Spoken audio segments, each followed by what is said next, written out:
मुफ्ती Tariq Masood special. हमें सही हदीस से पता चलता है कि क़ुर्ब क़यामत में जब मुसलमान बहुत कस्मा पुरसी में होंगे तो खुरासान से लश्कर उठेगा। खुरासान ये अफ़गानिस्तान और ईरान का हिस्सा, इस इलाक़े को नबी सल्लल्लाहु अलैहि वसल्लम के दौर में खुरासान कहा जाता है, जिसमें कंदहार भी आता है, ईरान का भी हिस्सा आता है इसमें। तो यहाँ से लश्कर उठेगा, मुजाहिदीन लड़ेंगे, बहुत बड़ी तादाद में दुनिया में जिहाद होगा, क्योंकि मुसलमान जुल्म की चक्की में पिस के तंग आ चुके होंगे। तो तलाश करेंगे हज़रत महदी को, क्योंकि हज़रत महदी वो शख्सियत हैं जिन पे तमाम नेक लोग जमा हो जाएंगे और वो मुसलमानों की मैदान जंग में कमांड करेंगे, जिहाद में कमांड करेंगे। तो उनको बैतुल्लाह में तलाश किया जाएगा। वो रसूलुल्लाह सल्लल्लाहु अलैहि वसल्लम की औलाद में होंगे और लोग उनको पहचान लेंगे, अहलुल्लाह पहचान कर उनको अपना अमीर बनाएंगे और उनकी क़यादत में फिर लड़ाई और जिहाद शुरू होगा। याजूज माजूज क़यामत की निशानियों में से एक बहुत बड़ी निशानी होगी, यानी इस बात की अलामत होगी कि अब क़यामत बहुत करीब है। तो हज़रत ईसा इब्न मरियम अलैहिस्सलाम जब नाजिल होंगे, मैं थोड़ी सी तरतीब बयान कर देता हूँ कि क्योंकि बात याजूज माजूज की चल रही है तो उससे मुंसलिक जो वाक़यात हैं जो उस दौर में होंगे वो भी मैं इसी लेक्चर के ज़िमन में बयान कर देता हूँ। वकान वादु रब्बी हक़्क़ा, और मेरे रब का वादा सच्चा है। वादे से मुराद क्या है? दोनों मुराद हो सकते हैं, या तो क़यामत मुराद हो सकती है कि क़यामत में सब चीज़ें ही टूट जाएंगी, या जो अहादीस में आया है कि जब याजूज माजूज क़ुर्ब क़यामत में ज़ाहिर होंगे तो वो दीवार ख़त्म हो जाएगी, या तो वो मुराद है। व तरकना बादहुम यौमइज़िन यमूजु फ़ी बाद, और हम इनमें से बाज़ को, यानी जो याजूज माजूज हैं इनमें से बाज़ को, यौमइज़िन जिस दिन ऐसा होगा, जिस दिन अल्लाह का वादा आएगा और ये दीवार टूटेगी, यमूजु फ़ी बाज़िन, हम इनको ऐसा कर देंगे कि ये एक दूसरे में घुस रहे होंगे। ये मज़मून अहादीस में आया है। देखें कुरान में और अहादीस सहीहा में जो याजूज माजूज और इस दीवार का हमें मिलता है ना, मैं सिर्फ उसको आपके सामने बयान करूँगा। बाकी इस बारे में डिटेल में आप जाएंगे तो बहुत कुछ आपको इंटरनेट पर भी मिल जाएगा, मुफस्सिरीन की किताबों में भी मिल जाएगा, और लोगों की अपनी अपनी तहकीकात हैं, अपने अपने तबसरे हैं। ना मैं उन तबसरों को सही कह रहा हूँ ना गलत कह रहा हूँ, किताबें भरी हुई हैं, वो आप जाएँ पढ़ें उसको। लेकिन जितनी बात कुरान से और सही अहादीस से याजूज माजूज के बारे में साबित होती है, मैं सिर्फ उसको आपके सामने अभी पेश कर रहा हूँ। पहला अकीदा तो ये साबित होता है कि याजूज माजूज एक कौम है, इंसान है, वो कोई इंसानों के अलावा कोई अलग मखलूक नहीं है, लेकिन हैं बड़े फसादी।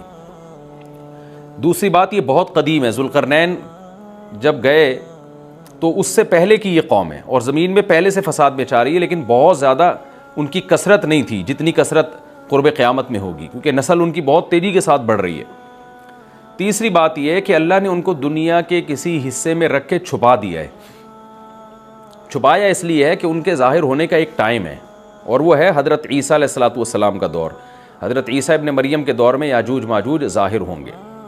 तो इसी को आप चौथा पॉइंट भी कह सकते हैं। तीसरा पॉइंट क्या हो गया कि उनको छुपा दिया गया है। लिहाजा ये जो लोग कहते हैं ना याजूज माजूज दरियाफ्त हो गए हैं, फला जगह है, फला जगह है, तो भाई हमें जब एक चीज़ छुपा दी गई है और एक टाइम बता दिया गया है कि उस टाइम पे ज़ाहिर होंगे, तो उससे पहले वो दरियाफ्त हो ही नहीं सकते। पहले दरियाफ्त हो गए तो इसका मतलब नबी सल्लल्लाहु अलैहि वसल्लम की गोया पेशगोई गलत हो गई। तो जो जिसका टाइम है उसी टाइम पे वो ज़ाहिर होंगे। चौथी बात मैंने जैसे बताई कि हज़रत ईसा अलैहिस्सलातु वस्सलाम के दौर में वो ज़ाहिर होंगे। पाँचवीं बात, सही हदीस से ये बात साबित है कि याजूज माजूज वो जो दीवार बनी थी उसको चाटते रहते हैं, ख़त्म करते हैं। अब चाटना का जो लफ्ज़ हदीस में है उससे मुराद ज़बान से चाटना भी हो सकता है, और ये किनाया भी हो सकता है कि उसको ख़त्म करने की कोशिश में लगे हुए हैं। और ऐसे चाटना, जब हम कोई चीज़ चाटते हैं ना तो बहुत थोड़ी थोड़ी वो ख़त्म होती है। तो इतनी मोटी, इतनी बड़ी दीवार है कि वो उन्होंने अपनी स्ट्रगल और अपनी मेहनत नहीं छोड़ी है, तो वो दीवार को किसी न किसी तरीके से घिसाई में उसके लगे रहते हैं। तो ज़बान से भी चाटना हो सकता है और किसी और तरीके से उसको ख़त्म करने की कोशिश भी मुराद हो सकती है। और हदीस में आता है कि एक दिन आएगा, वो जब ख़त्म होने वाली होती है ना, तो वो कहते हैं कि हम कल इसको दोबारा शुरू करेंगे और कल हम इसको ख़त्म कर देंगे। लेकिन वो अल्लाह ताला अपनी कुदरत से दोबारा उस दीवार को उतना ही मोटा कर देते हैं जितना ज़ुल्क़रनैन ने किया था। तो क़ुर्ब क़यामत में जब हज़रत ईसा अलैहिस्सलाम का ज़ुहूर होगा तो वो ये कहेंगे हम इंशाअल्लाह इसको कल ख़त्म करेंगे। तो इंशाअल्लाह का लफ्ज़ जब इस्तेमाल करेंगे, क्योंकि वो कौम है काफिर, वो अल्लाह पे एतमाद करना, अल्लाह पे तवक्कुल करना ये चीज़ नहीं है। जैसे काफिर तो नहीं कहेगा ना अल्लाह ने चाहा तो वो अल्लाह पे यकीन नहीं रखते। तो वो जब अल्लाह का नाम लेंगे और कहेंगे कि अल्लाह ने चाहा तो हम इसको कल ख़त्म कर देंगे, तो फिर इस्लाम की वजह से वो दीवार ख़त्म हो जाएगी। इसकी मिसाल ऐसे जैसे हदीस में आता है, पिछली कौमों में एक नौजवान था जो जादूगर के पास भी जाता था और राहिब के पास भी जाता था, जिसका सूरह बुरूज में तज़किरा है, वस्समाइ ज़ातिल बुरूज में। तो जब वो नौजवान पकड़ा गया, वो मुसलमान हो गया था, बादशाह ने उसको भेजा था जादूगर के पास कि जादू सीखे, लेकिन वो राहिब के पास जाता, ईसाइयत सीखी उसने और नेक मुसलमान बन गया। तो बादशाह ने उसको कत्ल करने की हत्तल इम्कान कोशिश की, मगर वो कत्ल नहीं हो पा रहा था। बादशाह उसने उसको पहाड़ पे भेजा अपने सिपाहियों को लेके कि पहाड़ से ले जाके इसको गिरा दो, लेकिन अल्लाह ने मदद की कि वो सिपाही गिर गए, ये बच गया। बादशाह ने हुक्म दिया इसको समंदर में ले जाके गर्क कर दो, वो सारे सिपाही गर्क हो गए, ये बच गया। तो किसी भी तरह से इसकी कत्ल की कोशिशें कामयाब नहीं हो रही थी। तो इसने बादशाह से कहा कि तू अगर मुझे कत्ल करना चाहता है ना, तो चौक पे खड़ा करके तीर मुझे मार और कहे कि बिस्मिल्लाहि व रब्बी हादल गुलाम, इस नौजवान के रब के नाम से मैं इसको कत्ल करता हूँ। तो अल्लाह का नाम लेके मुझे मारेगा तो मैं कत्ल हो जाऊँगा। नौजवान ये कुर्बानी इसलिए दे रहा था कि बादशाह जब पूरी पब्लिक के सामने अल्लाह का नाम लेगा तो लोगों को यकीन आ जाएगा कि भाई अल्लाह का नाम लेने से तो काम हो गया, और अल्लाह का नाम लिए बगैर काम नहीं हो रहा था। तो जो बादशाह अल्लाह को मानता नहीं था, आज उसको भी अल्लाह का नाम लेना पड़ा है। तो नौजवान ने ये कुर्बानी इसलिए दी कि बादशाह जब अल्लाह का नाम लेगा, लोगों को अल्लाह की ज़ात पे यकीन आएगा और लोग मुसलमान हो जाएंगे, ईसाइयत को कबूल कर लेंगे। तो उस नौजवान ने ये कुर्बानी दी और बादशाह ने अल्लाह का नाम लेके जब तीर मारा तो वो नौजवान शहीद हो गया, और लेकिन पूरा मुल्क मुसलमान हो गया, ईसाइयत कबूल कर ली। और सूरह बुरूज में फिर अल्लाह ने उनका तबसरा किया, उनका वाक़या बयान किया उनके बारे में कि कैसे बादशाह ने खंदक़ें खोद खोद के पूरी कौम को जो है वो जो दीन से पीछे नहीं हटे उनको किस तरह से आग में फेंक दिया उन सबको। तो इससे पता चलता है कि काफिर भी बाज़ दफ़ा जब अल्लाह का नाम लेता है ना तो उसको दुनियावी फ़ायदा हो जाता है। तो याजूज माजूज भी तंग आकर फिर अल्लाह का नाम लेंगे और कहेंगे अल्लाह ने चाहा तो हम इस दीवार को कल ख़त्म कर देंगे, और बिल आखिर वो दीवार ख़त्म हो जाएगी। फिर कुरान के अल्फाज हैं आगे कि जब ये दीवार ख़त्म होगी व तरकना बाज़हुम यौमइज़। अच्छा हाँ, मैं बता रहा था कि हदीस से क्या पॉइंट पता चलते हैं। तो ये 5 पॉइंट हो गए। छठा पॉइंट ये कि हज़रत ईसा ही के दौर में ये किसी वबा के ज़रिए हलाक हो जाएंगे।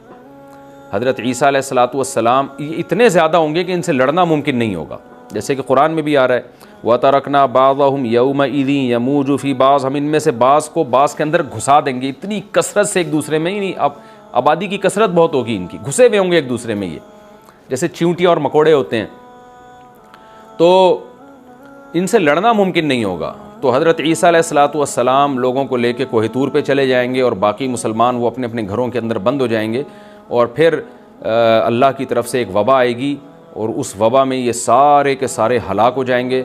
और फिर जब हलाक हो जाएंगे तो इतनी ज़्यादा इनकी लाशें ज़मीन पे होंगी, इतनी ज़्यादा कि इंसानी आबादी इनकी लाशों से मुताफिन होना और बीमार होना शुरू हो जाएगी। इनकी लाशों से बदबू उठेगी और ज़ाहिर है इंसान होंगे ये, तो उसकी वजह से जो ज़मीन का माहौल ख़राब होगा। फिर हज़रत ईसा अलैहिस्सलातु वस्सलाम अल्लाह से दुआ मांगेंगे कि अल्लाह ताला इनको किसी तरह ठिकाने लगाए, कोई इंतज़ाम करे। तो फिर हदीस में आता है बारिशें होंगी और सैलाब आएंगे और उनकी लाशें बह बह के पानियों में जाके, समंदरों में जाके ख़त्म हो जाएंगी। अल्लाह ताला उनको इस तरह से ठिकाने लगाएगा। तो ये यहाँ तक जितने भी मज़ामीन हैं ये सही अहादीस से साबित हैं। तो कुरान कहता है व तरकना बाज़हुम यौमइज़ यमूजु फ़ी बाज़, हम इनमें से बाज़ को बाज़ में छोड़ देंगे, बहुत कसरत होगी। व नुफ़िख़ फ़िस्सूर, और फिर सूर फूंका जाएगा। कुरान में तो ये कि सूर फूंका जाएगा, ऐसे लग रहा है जैसे फ़ौरन फूंका जाएगा, मगर अहादीस में तफसीर है कि फ़ौरन नहीं फूंका जाएगा। याजूज माजूज क़यामत की निशानियों में से एक बहुत बड़ी निशानी होगी, यानी ये इस बात की अलामत होगी कि अब क़यामत बहुत करीब है। तो हज़रत ईसा इब्न मरियम अलैहिस्सलाम जब नाजिल होंगे, मैं थोड़ी सी तरतीब बयान कर देता हूँ कि क्योंकि बात याजूज माजूज की चल रही है तो उससे मुंसलिक जो वाक़यात हैं जो उस दौर में होंगे वो भी मैं इसी लेक्चर के ज़िमन में बयान कर देता हूँ। हमें सही हदीस से ये पता चलता है, हमें सही हदीस से पता चलता है कि क़ुर्ब क़यामत में जब मुसलमान बहुत कसमा पुरसी में होंगे तो खुरासान से लश्कर उठेगा। खुरासान ये अफ़गानिस्तान और ईरान का हिस्सा, इस इलाके को नबी सल्लल्लाहु अलैहि वसल्लम के दौर में खुरासान कहा जाता है, जिसमें कंदहार भी आता है, ईरान का भी हिस्सा आता है इसमें। तो यहाँ से लश्कर उठेगा, मुजाहिदीन लड़ेंगे, बहुत बड़ी तादाद में दुनिया में जिहाद होगा, क्योंकि मुसलमान जुल्म की चक्की में पिस के तंग आ चुके होंगे, और लड़ते लड़ते हदीस में आता है इतनी बड़ी बड़ी लड़ाइयाँ होंगी कि 1/3 मुसलमान शहीद हो जाएंगे उसमें। 1 तिहाई मुजाहिदीन जो लड़ने वाले होंगे, और 1 तिहाई जो होंगे वो मैदान जंग से भाग जाएंगे, और 1 तिहाई को अल्लाह फ़तह अता फ़रमाएगा। तो जो 1 तिहाई मैदान जंग से भाग जाएंगे, नबी सल्लल्लाहु अलैहि वसल्लम ने फरमाया उनकी तौबा कभी कबूल नहीं होगी।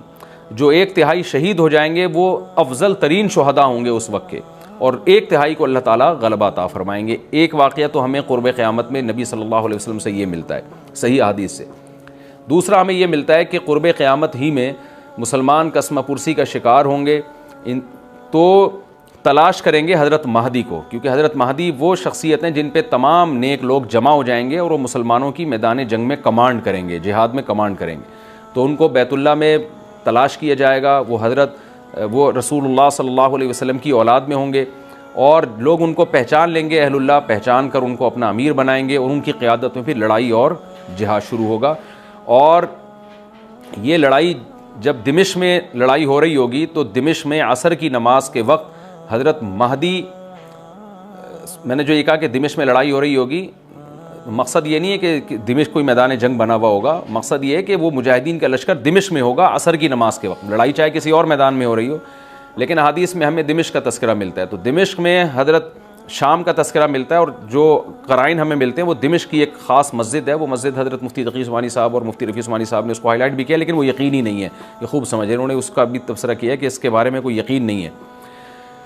तो हज़रत महदी असर की नमाज़ पढ़ा रहे होंगे, लोग इमामत में आपके पीछे खड़े होंगे, यहाँ तक कि मस्जिद के मीनार पर आज भी वो मीनार मौजूद है जिसके बारे में गालिब गुमान है कि ये वो मीनार है जहाँ हज़रत ईसा अलैहिस्सलाम नाजिल होंगे। गालिब गुमान के दर्जे में कहा जा सकता है, वरना फिर उसी के अड़ोस पड़ोस में कोई मस्जिद होगी। मेरा अगर शाम जाना हुआ तो इंशाअल्लाह मैं इरादा है कि मैं व्लॉग में उस मस्जिद का भी तस्करा करूँगा, उस जगह का भी तस्करा करूँगा, लेकिन मैं पहले ये बात बता दूँ कि वो 100% यकीनी नहीं है। ऐसा ना हो कि उस मस्जिद के मीनार पर चढ़ के लोग जो है वो उसके कोई मीनार को ही चाटना शुरू कर दें तबर्रुक के तौर पे। तो असर की नमाज का टाइम होगा, हज़रत ईसा इब्ने मरियम अलैहिस्सलातु वस्सलाम फ़रिश्तों के कंधों पे हाथ रख के नीचे उतरेंगे नमाज के टाइम पे, यानी आसमान से मीनार तक आएंगे, और फिर मीनार से आपके लिए सीढ़ियाँ लगाई जाएंगी, सीढ़ियों के ज़रिए मीनार से नीचे उतरेंगे और लोग उनको पहचान लेंगे। हज़रत महदी उनको इमामत के लिए आगे करेंगे कि आप अल्लाह के एक पैगंबर हैं, आप नमाज़ पढ़ाइए। हज़रत ईसा अलैहिस्सलाम उन्हीं को आगे रखेंगे, और इस तरह का मफ़हूम है हदीस में कि अल्लाह ने इस काम के लिए आपको ही मुंतखब किया। क्या मतलब ये इमामत इस उम्मत का हक़ है। तो हज़रत ईसा इब्ने मरियम अलैहिस्सलातु वस्सलाम का जो काम होगा वो जिहाद है और यहूदियों से इंतकाम लेना, क्योंकि यहूदियों ने अपने ख्याल में हज़रत ईसा को क़त्ल किया था, तो अल्लाह ने यहूदियत ही के ख़ात्मे के लिए और दज्जाल के ख़ात्मे के लिए ईसा इब्ने मरियम को नाजिल किया है। हज़रत महदी से पहले ही दज्जाल ज़ाहिर हो चुका होगा। दज्जाल के बारे में हदीस में आता है कि हर पैगंबर ने अपनी उम्मत को दज्जाल के फितने से डराया है। अच्छा, ये दज्जाल एक ऐसी शख्सियत है जिसका यहूदी इंतज़ार हमसे ज़्यादा कर रहे हैं, क्योंकि यहूदी उसको अपने लिए निजात दहिंदा समझते हैं, जबकि हदीस में आता है कि दज्जाल काना होगा और उसका खुदाई का दावा होगा, उसके पास कुछ ऐसी ताकतें होंगी कि मुर्दे को ज़िंदा कर दे, ज़िंदा को मार दे। एक तरफ उसके बाग होगा, एक तरफ उसके आग होगी। जो उस पर ईमान लाएगा उसको बाग में दाखिल करेगा, और जो उस पर ईमान नहीं लाएगा उसको आग में दाखिल करेगा। और रसूलुल्लाह सल्लल्लाहु अलैहि वसल्लम ने फरमाया उसकी जो आग है हकीकत में वो जन्नत का बाग होगा, और उसका जो बाग है हकीकत में वो जहन्नम की आग होगी। तो जो नबी की बातों पे यकीन करते हैं वो दज्जाल के फितने से महफूज रहेंगे। और हदीस में सूरह कहफ की भी तिलावत का हुक्म है। जुम्मे के दिन जो कहफ की तिलावत करता है अल्लाह उसको दज्जाल के फितने से महफूज रखता है। अब आप देखेंगे सूरह कहफ में ही क़यामत की अलामात का तज़किरा है ना, तो शायद इसी वजह से क्योंकि जो सूरह कहफ पढ़ता रहेगा वो याजूज माजूज के वाक़यात भी पढ़ता रहेगा और अल्लाह की कुदरत के वाक़यात भी पढ़ता रहेगा, तो दज्जाल के फितने से अल्लाह उसको इस बरकत से बचा के रखेंगे, फितने से महफूज रखेंगे। तो वो ऐसी ऐसी ताकतें दिखाएगा, बेवकूफ़ लोग उस पर ईमान ले आएंगे। हदीस में आता है कि काना कभी भी खुदा नहीं हो सकता, नहीं उसकी तो एक आँख होगी नहीं, लेकिन बेवकूफ़ लोग उसके ये कुछ ज़ाहिरी कमालात देखेंगे, ये नहीं देखेंगे कि ये तो शक्ल भी इसकी अच्छी नहीं है, यानी खुदा कम अज़ कम जमाल वाला होता है ना, ये तो है भी काना। और उसके बड़ा बड़ा काफिर भी लिखा हुआ होगा वाज़े तौर पर, जिससे पता चलेगा। लेकिन अहमक और बेवकूफ़ लोग जैसे रूहानी आमिल को कुछ शोबदे देखकर उन पे से मुतासिर हो जाते हैं ना, रूहानी आमिलों के शोबदे देख के, तो ऐसे ही दज्जाल के शोबदे देख के मुतासिर होंगे। तो बहुत लोगों को, खलकत को, बहुत बड़ी उम्मत को गुमराह करेगा दज्जाल। अहलुल्लाह को अल्लाह ताला उसके फितने से महफूज रखेगा। फिर हज़रत ईसा इब्न मरियम जब नाजिल होंगे तो वो दज्जाल को कत्ल करेंगे। हदीस में आता है कि नेज़े के ज़रिए घोड़े पे बैठ के कत्ल करेंगे। उलमा ने इस हदीस का दो मतलब बयान किए हैं कि या तो इसका मतलब यही है कि वाकई घोड़े पे बैठेंगे, नेज़ा इस्तेमाल करेंगे, ज़मीन जो है वो इतनी पहले उससे जंगें हो चुकी होंगी कि लोग दोबारा तलवारों घोड़ों की तरफ आ जाएंगे। इस बात का इम्कान है, हर मुल्क एटमी ताकत बन चुका है, तो अगर ये एटम बम सारे मुल्क आपस में चला दें तो हम दोबारा गधे घोड़ों वाली ज़िंदगी पर आ जाएंगे, टेक्नोलॉजी सारी तबाह बर्बाद हो जाएगी, इंसान की तरक्की। तो इस बात का भी इम्कान है कि कोई इससे पहले हो सकता है कोई ऐसी जंग अजीम हो कि इंसानियत दोबारा पहाड़ों पत्थरों के दौर में आ जाए। लेकिन ज़ाहिर ये मालूम होता है कि रसूलुल्लाह सल्लल्लाहु अलैहि वसल्लम ने जो कलाम किया है, ज़ाहिर है उस दौर के लिहाज से जो लोगों के जहाँ तक जो लोगों की मेंटल अप्रोच है वहाँ तक, तो नबी सल्लल्लाहु अलैहि वसल्लम मिसाइल या और टैंकों का तस्करा करते तो क्या समझ में आता? तो घोड़े से मुराद है जो उस ज़माने का घोड़ा होगा, और नेज़े से मुराद है उस ज़माने का जो असलहा होगा, क्योंकि नेज़ा नबी के दौर का एक मुनासिब असलहा था और घोड़ा नबी के दौर की मैदान जंग की एक मुनासिब सवारी थी। तो इससे ये भी पता चलता है कि हो सकता है ईसा इब्न मरियम नेज़े के बजाय कोई क्लाशनकोफ का इस्तेमाल कर लें, तो यानी वो नेज़ा जो है वो उस क्लाशनकोफ की या जो भी असलहा उस वक्त हज़रत ईसा इब्न मरियम इस्तेमाल करेंगे उसकी एक ताबीर है, तो इसका भी पूरा पूरा इम्कान है। तो हमें बहरहाल इतना ईमान हमारे लिए ज़रूरी है कि दज्जाल को कत्ल करने वाली जो ज़ात है जो शख्सियत है वो ईसा इब्न मरियम अलैहिस्सलातु वस्सलाम है। तो हज़रत ईसा के ज़रिए अल्लाह ताला दज्जाल को कत्ल करेंगे और हज़रत ईसा की क़ियादत में ज़बरदस्त जिहाद होगा। हदीस में आता है कि ईसा इब्न मरियम इस दुनिया को अमन से भर देंगे, इतना अमन हो जाएगा और इतनी माली फरावानी होगी, इतनी माली, क्योंकि दुनिया में माल बहुत है, डिस्ट्रीब्यूशन सही नहीं है, जो तकसीम है ना माल की वो ज़ालिमाना है, जिसकी वजह से गरीब गरीब से गरीब तर है, अमीर अमीर से अमीर है। हज़रत ईसा इब्न मरियम ऐसा निज़ाम कायम करेंगे कि जिससे माल की सही तकसीम और लोग उठेंगे, ज़कात का मुस्तहिक तलाश करेंगे और लोगों को ज़कात का मुस्तहिक नज़र नहीं आएगा, गरीब तलाश करना मुश्किल हो जाएगा। यानी एक आदमी, हदीस के मफहूम है कि ज़कात लेके घूमता रहेगा और उसको कोई गरीब नहीं मिलेगा, इतनी माली फरावानी हो जाएगी। फिर तिरमिज़ी की रिवायत में आता है कि अल्लाह की तरफ से बरकतें ऐसी नाजिल होंगी कि बड़े बड़े अनार पैदा होंगे, बड़े बड़े अंगूर पैदा होंगे, ज़मीन अपनी बरकतें खोल देगी और हज़रत ईसा अलैहिस्सलाम खिंजीर को भी दुनिया से ख़त्म कर देंगे खिंजीर की नस्ल को ख़त्म कर दिया जाएगा। वयज़उल जिज़िया, और जिज़िया का निज़ाम ख़त्म, इम्मल इस्लाम व इम्मत सैफ़, या तो तलवार या इस्लाम, इसके अलावा नहीं। तो नबी सल्लल्लाहु अलैहि वसल्लम को अल्लाह ने जिस मकसद के लिए दुनिया में भेजा था उस मकसद की जो तकमील है वो ईसा इब्न मरियम के ज़रिए। बाकी इसमें हिकमतें क्या हैं इस पर मेरे अलग से बयानात मौजूद हैं कि अल्लाह ने हज़रत ईसा इब्न मरियम का इंतखाब क्यों किया इस काम की तकमील के लिए, इसी उम्मत में कोई क्यों मुंतखब नहीं कर लिया, या ये कि पैगम्बर सल्लल्लाहु अलैहि वसल्लम ही के ज़रिए पूरी दुनिया में इस्लाम को गालिब कर दिया जाता, इसमें क्या हिकमतें हैं, इस पर मेरे अलग से बयानात मौजूद हैं। अभी तो मैं कोशिश करता हूँ कि तफसीर से मैं जो टू द पॉइंट बात है उससे यहाँ इस लेक्चर में ना हटूँ। तो उसी वक्त हज़रत ईसा इब्न मरियम उसको याजूज माजूज को कत्ल करेंगे और दुनिया इंसाफ से भर जाएगी, और अल्लाह ताला ने जो पैगम्बरों को दुनिया में भेजा था उसका मकसद कैफियत और कमियत दोनों लिहाज से हासिल हो जाएगा। उसके बाद फिर आहिस्ता आहिस्ता दुनिया में ज़वाल शुरू होगा, और फिर जब पूरी दुनिया के लोग ज़वाल का शिकार होते होते कुफ्र की तरफ जाएंगे, गुनाहों की तरफ, और हदीस में आता है जब तक एक शख्स भी अल्लाह का नाम लेने वाला होगा इस दुनिया पर क़यामत नहीं आएगी, यहाँ तक कि आखिरी शख्स जब दुनिया से उठेगा जो अल्लाह का नाम लिया करता था, तो उसके बाद अल्लाह ताला सूर फूंकेंगे, जिब्रील को हुक्म देंगे सूर फूंकने का, और इस दुनिया को तबाह बर्बाद कर दिया जाएगा।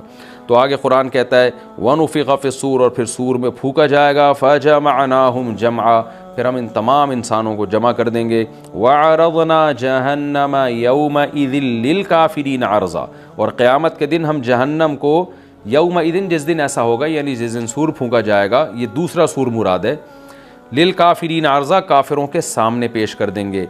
अल्लज़ीन कानत अयुनुहुम फ़ी ग़िताइन अन ज़िक्री, ये वो लोग हैं जिनकी आँखें मेरी याद से पर्दे में पड़ी हुई थी, यानी मेरी याद की चीज़ें उनको नज़र ही नहीं आती थी, गफलत में पड़ी हुई थी जिनकी आँखें। वकानू ला यस्ततीऊन समआ, और ये सुनने की सलाहियत भी नहीं रखते थे, ना हक़ बात सुनते थे ना हक़ देखते थे, बस अपने ख्वाहिशात की जो चीज़ें हैं वो इनको अच्छी लगती थी और वही इनको समझ में आती थी। तो ये हमारा रुकू अल्हम्दुलिल्लाह कंप्लीट हो गया।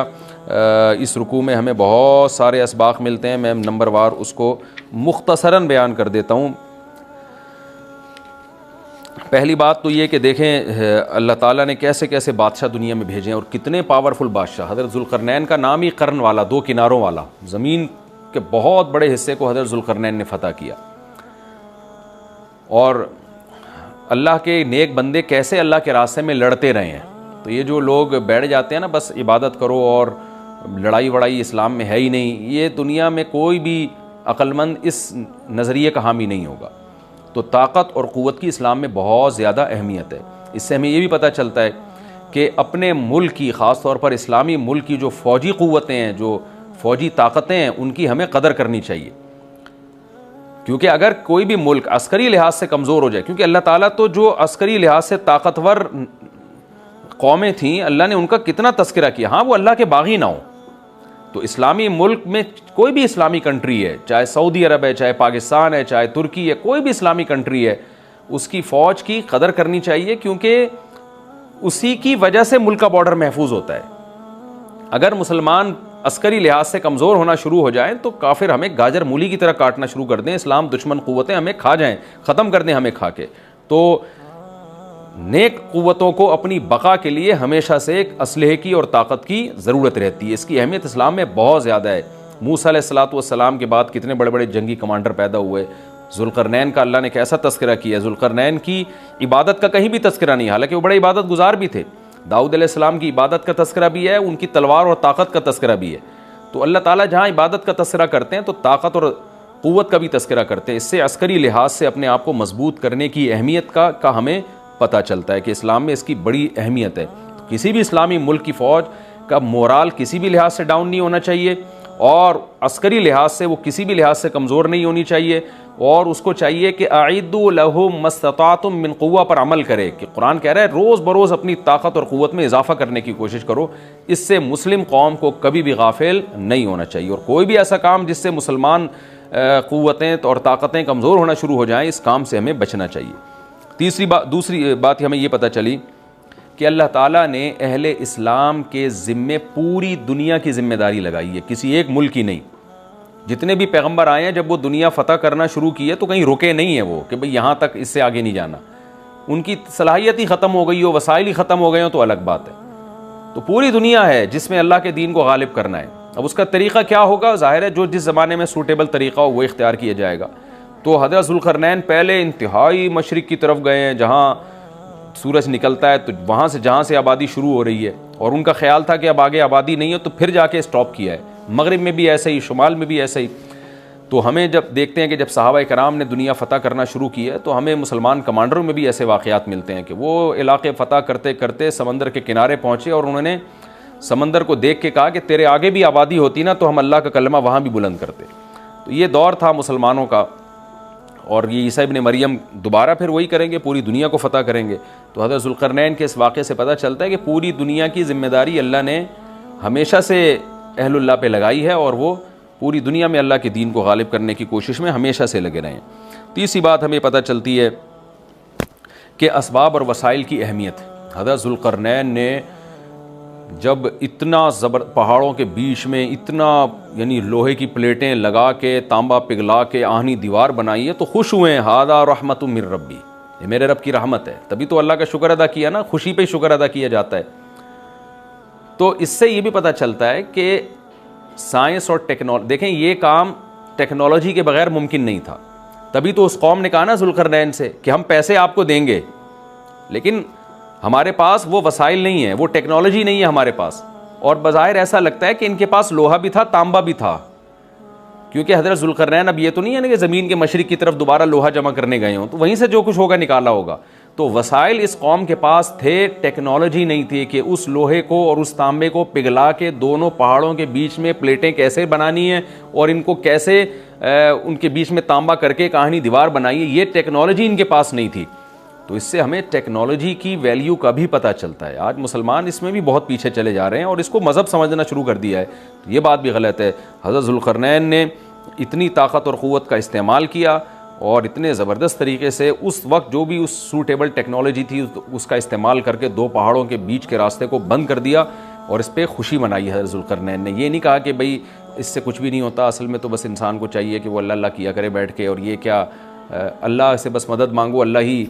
याजूज माजूज के बारे में उनको कह देते हैं ज़ुल्क़रनैन कि तुम सब रात को तहज्जुद में उठ के दुआएं मांगो, अल्लाह याजूज माजूज से तुम्हें बचा लेगा। ना ना ना, हज़रत ज़ुल्क़रनैन ने कहा दुआएं भी मांगो, यकीनन हुक्म दिया होगा दुआएं मांगने का, लेकिन हम पूरे असबाब और वसाइल इस्तेमाल करेंगे, लोहे की प्लेटें बनाएंगे, तांबे को पिघलाएंगे, ऊपर चढ़ाएंगे और इस तरह से पूरी मजबूत दीवार बनाएंगे। आज मुसलमान हाथ पे हाथ रख के बैठ गया है और वजीफ़ों में और जो है बस वो चंद सुबह शाम के वजीफ़े पढ़ के वो समझता है कि सारी दुनिया के सारे मसाइल का हल इससे हो जाएगा। ऐसा नहीं है, आपको बहुत ज़्यादा तरक्की करनी है, बहुत ज़्यादा असबाब व वसाइल में आपको गैर मुस्लिमों से आगे निकलना है। जैसे कि कुरूर ऊला का मुसलमान निकला था, तभी अल्लाह ने उसके लिए दुनिया में फुतुहात के दरवाज़े खोले थे। तो अल्लाह हमारे लिए फुतुहात के दरवाज़े जब ही खोलेगा जब हम इबादत के साथ साथ साइंस और टेक्नोलॉजी के मैदान में भी आगे बढ़ने की कोशिश करें। और हमें क़ुर्ब क़यामत की अलामतें भी इस रुकू में पता चलती हैं। हमारा रुकू कंप्लीट हुआ। इंशाअल्लाह अगले एपिसोड में सूरह कहफ का 12वां रुकू यानी आखिरी रुकू और 15वें पारे का तीसरा रुकू इंशाअल्लाह मैं शुरू करूँगा। अल्लाह ताला हमें समझने की, अमल की तौफ़ीक़ अता फ़रमाए और फिर इंशाअल्लाह हमारी सूरह कहफ ख़त्म हो जाएगी। वमा अलैना इल्लल बलाग़।